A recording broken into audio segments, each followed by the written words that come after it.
Do you want to know the best MIDI tips and tricks in Logic Pro?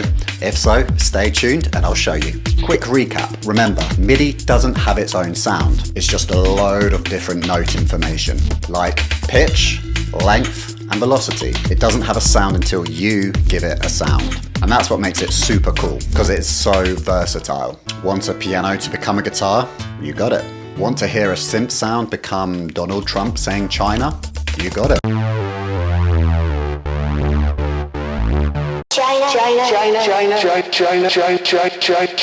Okay, maybe you'd never want that, but let's jump in and have a look what you can do. Let's start off easy and then we're going to get harder as they go along. Okay, so number one, inputting the MIDI data. Let's get the MIDI in there. So I've got a software instrument and I've got Alchemy, and say you didn't have a MIDI keyboard but you wanted to dial in some MIDI notes, you could go to the piano roll with P. Let's create a new region. So right click, create a MIDI region. Now let's zoom in by clicking on it, hitting Z. So by default, your pencil tool should be the secondary tool, the command tool. So if you hold command and then you click, you can put in some notes like that. Lovely stuff. Let's get rid of those. Okay, so you've got one note in there, and if you change the length and then you hit Command R, it's going to duplicate that note exactly the same length. And say I want a shorter note. So just 1/16 long, and now I do Command and R. I can hold it down and then you can get loads of notes. Super cool. Get rid of that a sec. So you can do that to get some information in there, or what you can do is use the brush tool rather than the pencil tool. So you click on it on the drop down, go to brush tool, and if you then just click,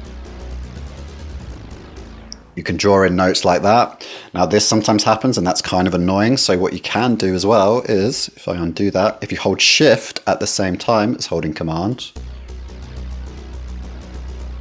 it will lock it into place on that same note. So that can be handy. If you were doing hi-hats on a drum kit, for instance, that's when you might use this. But what you can do whilst holding Shift, let me just get rid of those. So I'm going to draw in. Whilst holding Shift, I'm going to move my mouse up and down, and you can actually change the velocity at the same time. So let's go quieter. Let's move a new one. Let's go louder. Let's go right. Let's go quieter.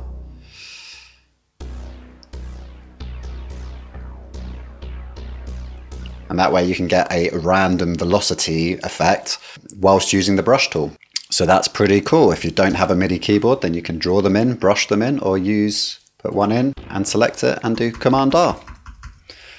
Cool. So one obvious tell of a beginner is that their MIDI will all look the same velocity. So you can see here, if I select that, it's 56. These are all 56. And with beginner stuff, it's often all the same throughout. And it just sounds a bit lifeless and flat and not very interesting. Whereas if you're a real drummer, a real guitarist, a real pianist, then what you'll do is you'll play things at different velocities, different dynamics, and that gives the sound life. So if you have drawn stuff in, it's a good idea to give it some velocity changes. So you can just select stuff one at a time and select and move the velocity up or down, or select multiple at the same time.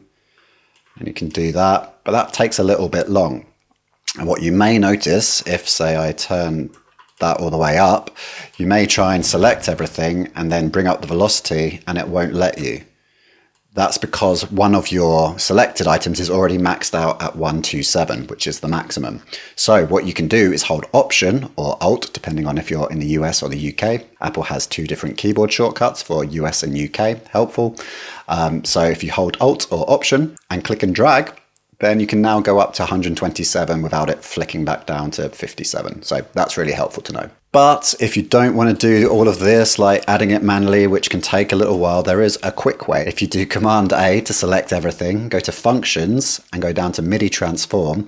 And by the way, all of these are super helpful. There's some really good ones in here, fixing the velocity, doing random pitch velocity length, doing crescendos, fixing the note length. There's some really helpful little MIDI tools in here. But the one I'm going to suggest we look at is Humanize. And what that will do is once you've selected some stuff, if you then click Operate Only, you'll see it's jumping around a bit and it's adding a human feel. It's adding micro mistakes to your music. And essentially what it's doing is it's changing the position, changing the velocity, and changing the length, and adding a degree of randomness to them. So that's really cool. You might then just need to go back through and change it a little bit. But yeah, you get the idea. And then whatever you select and hit operate only, it's only going to operate on those. If you do select and operate, it's going to do it on all of them. So that is how you can give a human feel to your MIDI. Okay, let's close that up. And the next trick is a really easy one. Say I move these around a little bit.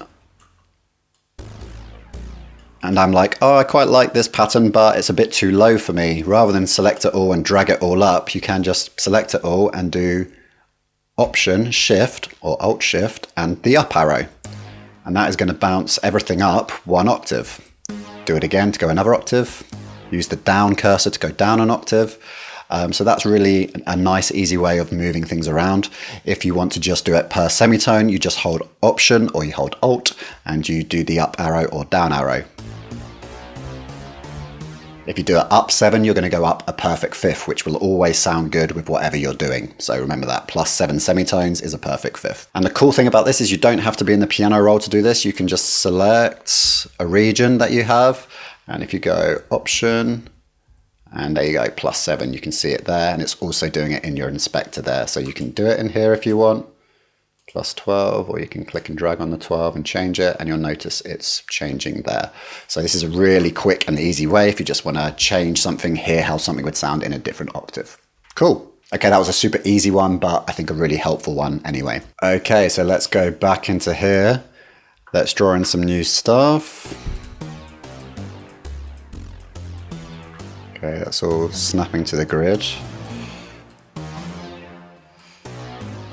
Okay, so imagine we've played that in and you can see that it's not lined up properly. I'm sure you've already discovered that there is Quantise. So if you select all and you go Quantise up here, the Q, it's going to quantize everything to that note division. So if it's 16th notes, it will move it to the nearest 16th note, these little grey lines. If it was 8th note, it will do it to the nearest every other grey line at this resolution. And if it was every quarter, it would do to every 4. So that's kind of how that works. So we want 16th note, let's say in this instance, and we're just going to hit Q. You can either hit the button there or you can hit Q on your keyboard. And you might have noticed there that it didn't go quite to the grid. That is because the strength here is only at 80. So by default, it will probably be on 100. And then if I put something in, and then I hit Q, it's going to bring it to the nearest bar because the strength is at 100. But what you can do is if you don't want everything to sound too blocky, too quantized, which often people do, they make everything so on the beat that it loses its feel, its groove.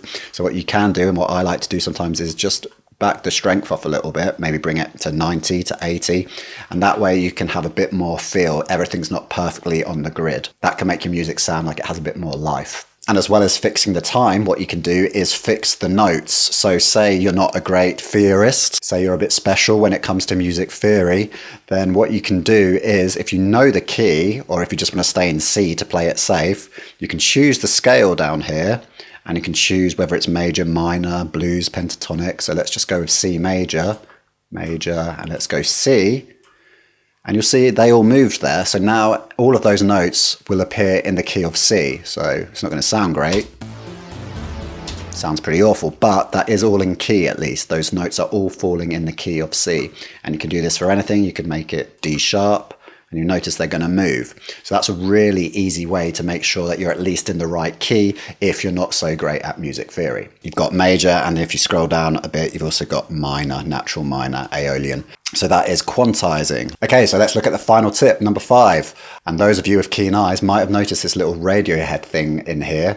So what are we going to do with that? Well, let's show you. So I've got Radiohead, everything in its right place in here, just a little bit of this tune. I'm not going to play it full because it might mean I get this video taken down. What I'm going to do is split it with the stem splitter. So you right click, go to stem splitter, go vocals, drums, bass, other. I'm going to just take the vocals. So split out the vocals. And what I'm going to do is solo those. And then if we come to this flex marker here, this flex icon, we go turn on flex. We change it from slicing or automatic, and we go to flex pitch. And then if we scroll down to the bottom, you can see the notes, the pitch that it thinks the singer is singing at, Tom York. So you can see it in there. It's kind of jumping around a little bit, but the notes are in there. And we can actually take those notes and put them into a new synthesizer, let's say. So I will warn you that this doesn't work amazingly well all the time, and it sometimes works better on different things than others. Like if there's a clear melody line, like a synth sound, it will work better.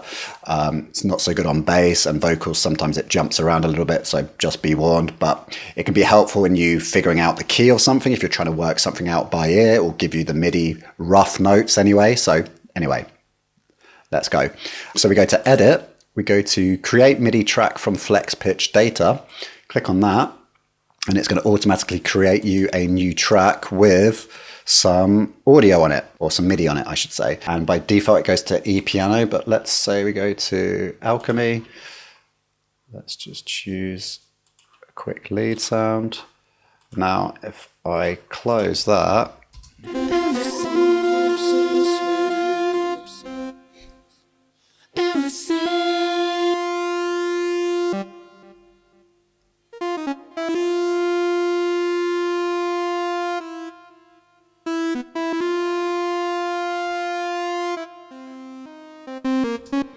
so absolutely beautiful that, but you get the idea. It has taken the melody of the vocal and more or less spat it out. Like you might need to go in and clear it up a little bit. Sometimes you find these really random ones like super high and that are of super low velocity. So it's probably just where it's registered air, but you can delete those, delete any ones that sound a bit too low, and you can get the kind of rough idea of what they're playing. So this is quite helpful if you're, once again, not amazing when it comes to working things out by ear, or if you want a melody from something and you want to do a remix or something like that, then I find this really helpful at times. I hope you found that useful. As always, if you have any questions, please let me know in the comments below. I don't like to bang on about it too much, but I do have some free courses available that you can sign up to in the description below. And I also have some courses that you can buy that go a lot deeper than what I do on here. Links below in the description. Or if you just want to sit back and bathe in the deep dulcet tones of my voice, why wouldn't you? Then here is another video that you may like. I'll see you soon. Take care.